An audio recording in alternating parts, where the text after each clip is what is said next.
studio now with Breffni May, our financial expert of May Financial Planning. Welcome back to the studio, Breffni. Thank you. It's nice to be back. Okay, as always, we've lots to talk about.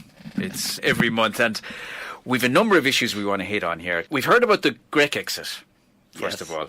But let's look a little closer to home to something called the Brexit. And that's our great neighbours and friends now, Great Britain, of course. Absolutely. So the implications of that would be a much more severe and far-reaching for us. So what would happen if Britain, they're going to have this referendum, what would happen if they actually left the EU as regards for us? Well, back up the truck a bit. I mean, let's talk about what they're doing at the moment. This has now become a real live issue in Britain. And it's a real live issue that's actually impacting on businesses and multinationals in Britain and in the UK. They're actively looking and talking to Enterprise Ireland and the IDA about what are they going to do? What backup plan have they got to stay active within Europe? Because if Britain walks away, up go the borders, down goes the access that they automatically have to the European market. That's gone. And when you say end of access, is it like exactly what membership has its privileges. Yeah. Right? We have the East European countries which have been banging on our door trying to get into the European Union for the last 20 years. It took us years to get in there. I remember what it was like. We were left sitting outside with the begging bowl. And eventually Charles de Gaulle moved from the scene, and then Ireland got an opportunity to get into the game. If Britain exits, they exit the same way that Iceland did. And people forget that Iceland was in and then walked away. When they walked away, they lost access to the European Union, unfettered access. At the moment, Britain have this. If they walk away, it's not just from monetary union, they walk away from direct access from financial services. Multinationals want direct access. They're going to shift their jobs. When you looked at what happened in Scotland in the referendum for Scottish independence, what was the one thing that switched it around? The multinationals, the insurance companies, the banks said, we're off from Edinburgh. Scottish widows seriously contemplating a move down south to stay inside England, stay inside what they regard as UK borders. They wanted access. Question was, would Scotland have access automatically to the European Union? If they walk away, if Britain walks away, they have the same problems that Scotland was facing. How do we access? But Scotland came close, you know. Oh, they did. But I mean, the dangerous thing about the day, what turned that one around had nothing to do with the politics of it. It came down to the pocket. And you know, they're canny people. They're not silly either. But it also means jobs. If you've got businesses that are based in London, high quality jobs, they're in financial transactions that are taking place, financial transacting companies that handle all the investments, and they decide London's not a good place to be. Let's move over to Dublin. They're now in the middle between Europe and North America. There's a thriving financial services industry here, and they are talking about setting up alternative structures here in Dublin. And it's in the papers all over the weekend. Now, if that's what's happening and that's the vision that's taking place, Mr Cameron is very well aware of that, and so would the Labour Party, and so would UKIP. Now, do you honestly think that the British people are going to see their jobs disappear and go down the pan? Not a snowballs. There are huge implications for them. There was a poll came out recently about European membership. 45% of the average Joe in the street still wants to stay within Europe. So there's all to play for. 5%. That was 35% 2 years ago. Now it's down to that. Now it's gone up nearly 5%. And they don't. All they need is a majority. 50 plus 1, and you're in. You stay there. But they would be losing quality jobs out the door. And that really is that's not something they're going to put up with. It is a big, big concern. How would it impact on us? They're our major trading partner. That could be devastating for a lot of businesses. I mean, an interesting statistic is the UK exports to Ireland more than China, India and Brazil combined. That's how big a trading partner we are with them. And what happens? They leave the European Union, up go the borders. We now have borders back in place again. We now have restrictions on goods coming in and out. America doesn't have unfettered access into the European Union. At the moment, they have to trade negotiations, so they'll all start all over again. And once you're outside the game, the protections go up. And we can say, hang on a second, we don't really want your cars in here. We'll take them from France. We'll take them from Germany. And we can put up the protections. You don't know what the implications are going to be. From our point of view, trading into Britain, That could be problematic. The REC is a big enough barrier to get across anyway. Everything that comes across it into this country costs more, and everything going the other way could suddenly become more expensive. But it will impact on Irish businesses. Or we'll make the decision, no, hang on, we'll move and talk to our colleagues in Europe and reduce our expenditure, reduce our dependence upon them.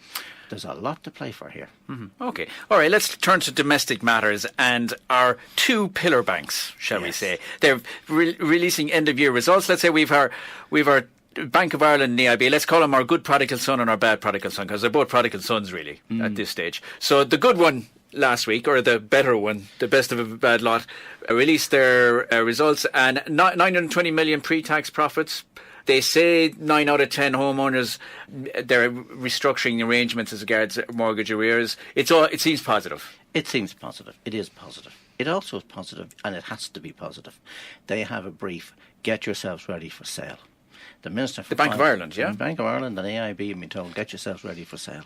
The Minister for Finance has said, yes, he's seriously looking at selling 25% chunk of AIB and selling a chunk of Bank of Ireland and getting that back in the market because he wants the money back in. Remember, there's a budget coming up next year. But isn't there a huge disparity? We own, as in the state, the taxpayer, we own 14% of Bank of Ireland, yeah? Yes. But we own 99.8%. That's an exact statistic. In other words, we own everything bare 0.2% of AIB. So there's a huge disparity there? Yes, there is. And it's a question of how much do they want, how much capital does the government want to raise on the sale of AIB? That's really what this is coming down to at the end of the day. And is it good value for you and me? I mean, they've got a balancing act to play here. Whether, letting some of AIB off and letting the rest of Bank of Ireland go, is that the right thing to do? Are they going to get value? Because there's a huge level of debt that's there that we've taken on that needs to be recouped. If they release it out and reduce their expenditure, reduce the state's shareholding and involvement in these businesses, that's what they are, and they go back into the market and trade themselves profitably, and the share price goes up, you and me benefit at the end of the day because our debt will be reduced by the amount of capital that's available to us. And we're having to service the debt for the money that we lent to them to rescue them, and any money that we can recoup back from that can shove down that debt and reduce the cost to you and me, the taxpayers who are paying for this on an ongoing basis. Can't be bad. Mm-hmm. Now let's look at the IAB specifically, because it's not on the Isaac, it's on the junior ESM market in Ireland, which would be the Irish equivalent to the British AIM market. Right. And it has, at the moment, it's on the stock exchange is worth approximately 40 billion, let's say. Yeah. Okay, share price. Now, last year, the NTMA valued the AIB at 6.5 billion. Now, that's a factor of nearly 7. Yes. That's quite a disparity, isn't it? It is, but that's how long's a piece of string. It's right. This is a bookkeeping exercise. Is it a financial sleight of hand? Well, no, it's a bookkeeping exercise. Okay. It's looking at the value of the asset. What realistically can we get for it tomorrow? Mm-hmm. And if you put it on the block tomorrow, and when you're looking a year ago, you couldn't have got buttons for it. Today you're getting a lot more for it because it's a healthier enterprise than it was before. And the stock market is the stock market. It's only worth what somebody else is prepared to pay for it. So any share price that's out there is only worth what somebody else thinks it's worth. And if they have a view today and they think it's a wonderful thing to buy into, then the price will go up. If they think it's a bad thing tomorrow, it'll go down again. I mean, that's as hairy as that's the market. Well, I'm thinking of Joe and Mary out there, let's say. Maybe it's their pension fund. Yeah. Or their money, their nest egg, and they want to put money aside for the kids or the grandkids, and they're thinking, right, the price of AIB is shooting up again. It's time to jump in there and maybe make back the losses we made in 2008. Are they making a mistake? Like if the stock market is the biggest bookies office in the world. You can play in it all day long, all night long, and you can put your money out there if you want to, and you make the punt, you roll the dice, the wheel spins, and good luck to you, sunshine. And if it comes in, happy days. If it doesn't, you lose. That fills me full of confidence. And Joe and Mary out there. But if you're buying stocks and shares, that's what you're doing. And you take a punt. I mean, banks are only worth. They're just like teapots. They're only worth what somebody else is prepared to pay for them. And you can buy them today on the basis that they're making money at the moment, and tomorrow they can disappear. Be aware, the Minister for Finance has said he is seriously looking at selling a chunk of AIB in October because he needs the money, because there's an election coming up next year. and they need to balance the books, and they have a lot of things they need to do, and this is a real asset. And if they're getting it into shape, and AIB is getting into shape, well, not bad. You and me benefit at the end of the day. But he's looking for shareholder value. That means you and me. So we have to get back 20.8 billion for the taxpayer. So he's in line for that anyway. He's in line to do that. All right, Dublin hotel room rates. Yeah. It's a PwC report, and it said by next year they will be back to levels, price-wise, seen in 2007. That's a hugely positive thing, isn't it? It's a hugely positive thing. People want to come here. People are doing business in Ireland. There is a question as well has to be raised. Is this the right thing to be doing? Pushing up hotel rates, because it's the chicken and the egg. Lots of tourists want to come to Dublin because the prices are cheap. So when you make it expensive, tourists don't come. It's the chicken and the egg and getting that balance right. You also have another imperative running at the back of this, and it's not dissimilar to our previous discussion. The banks are in control of significant amount of the hotel market in Dublin, and they're looking for value because those hotels are carrying debt. They have management companies in there running these hotels. Not all of them, but a significant chunk of them, and they're looking for value, and they're going to push the market and push the price as much as they can. But it's one of these things. It's suck it and see where it goes. It's a market, just like stocks and shares. It is. There is a level at which the market will resist, and when they reach that point, people will stop coming and prices will fall.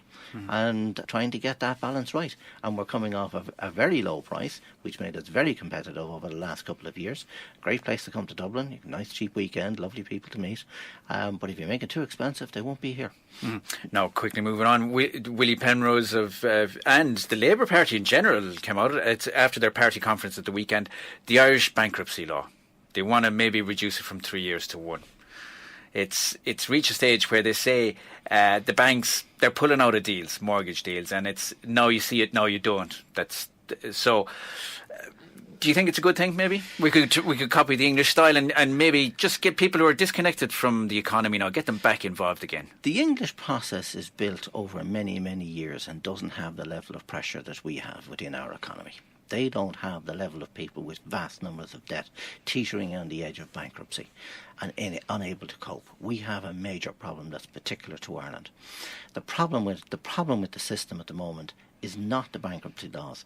It is the system that is there. The insolvency service isn't functioning properly, and it's still growing. There are very small numbers of people who've actually been through it, individuals who've been through the process. It's very, very difficult. Is it going to work? Will they bring it down to 3 years? I doubt it very much. They still haven't fully grown the insolvency service. How long are they in action? Less than 2 years. So they're finding their feet. And okay, they may not have set it up correctly, but they're learning. And unfortunately, and I keep getting calls from some people, from clients of mine asking me, do you know somebody we can talk to? And to be honest, answer is, I don't know anybody I can recommend, because my concern is that you can end up being somebody else's learning curve. Because the service is finding out its so the insolvency practitioners, what works, what doesn't work. And of course the banks hold the whip hand. They're the major creditors always in these cases. Just looking at the insolvency service and the stats for 2014, about 1,000 deals were done. I mean, we're talking about 117,000 family home mortgages in arrears. Of those, 30,000 are seriously in arrears. And we also, on top of that, we got 38,000 buy-to-let mortgages in serious arrears. Now, of that, 448 of these were bankruptcies, 251 debt relief notices, which is under 20 grand. So, 97 unsecured debt. So, as regards family homes. Very small numbers. Very small numbers. Very small numbers. And, as you put it very simply, Willie Penrose was doing it. There was a Congress on this weekend, Labour Party Congress. My goodness me, didn't he get the headlines?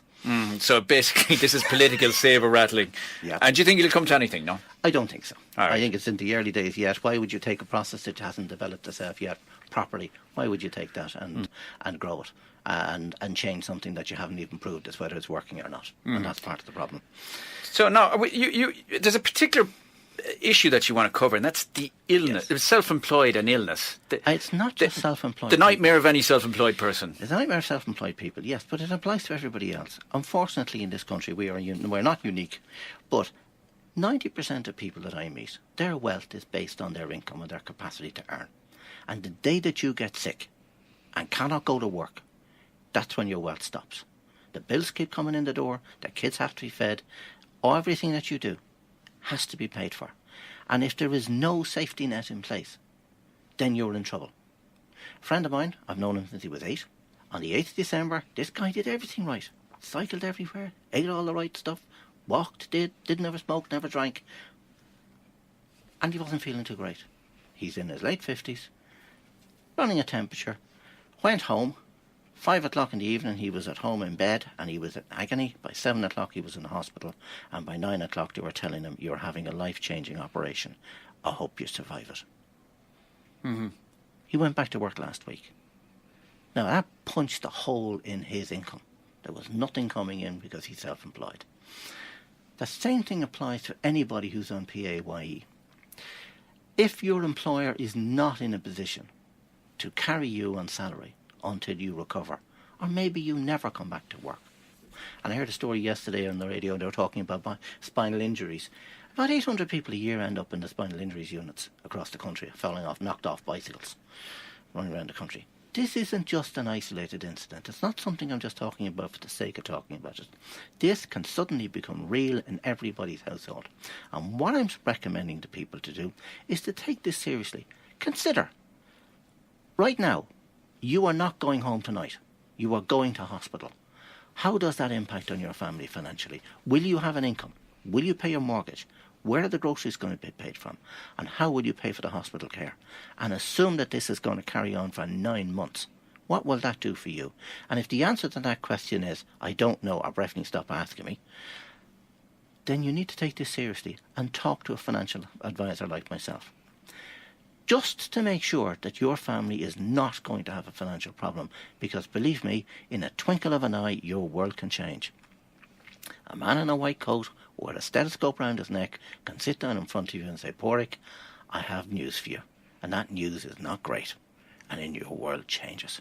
And if you're not ready for that, then there's a problem that impacts on all of your family. Take this thing seriously. Talk to a financial advisor. Put some income support in place. Get some professional advice around this.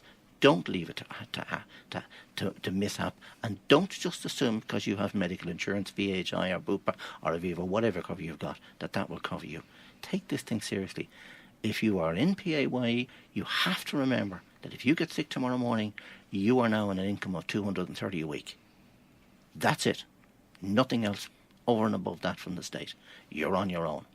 And if your costs running your life are more than that, then you're in big trouble. And that's why I'm taking it very seriously. This happens every day of the week, but it happens to people. Now, we don't see it unless it absolutely happens to somebody beside you that's in your circle. Because people who are sick and are ill are in nursing homes and hospitals. They're hidden away in the community, and we don't see them. But behind every one of those names and every one of those people that's in hospital, there's a financial problem. And either you're ready for it or you're not. And don't tell me it's an extra cost. It can be the most cheapest thing that you will do. Is talking to and making sure that you have those financial supports in place. I can't stress this enough. 2 things that matter most. Getting sick and dropping dead. They're the most immediate. Dropping dead is probably easier. Being sick is on a long-term cost is hugely destructive to people's wealth and people's finances. Because, as I say, 90% of the people in this country, their wealth is to the extent of their income. If their income stops, that's it. Game over. Everything that you know has just stopped. So take this seriously. Go and talk to somebody like me. And by the way, you actually have to go and talk to somebody like me. We won't come to you because we're not allowed. If you're not dealing with a financial advisor like me or an insurance broker of some description, if you're not dealing with them and you're talking to them on a yearly basis, then they are not allowed to talk to you. Even though you might have taken policies out with them years and years ago, they are not allowed to contact you because it is regarded as an unsolicited contact and can put me out of business tomorrow if I do that. This is your responsibility to protect your family. And don't just assume that it's the breadwinner who's out there, or one income that needs to be taken care of. What happens if Mammy gets sick or whoever's minding the kids at home? Who's going to take over her role? And where's the cost going to be involved in that? If Mammy's not there, can't contribute, look after kids or whatever, somebody has to come in and do that, and there's a cost involved. This is a serious problem that needs to be dealt with, and it is being ignored. So, Breffni, listen, it's been an absolute pleasure having you on the show, as always. Welcome. We look forward to having you back next month. Thank you. So, that's it for this week's show.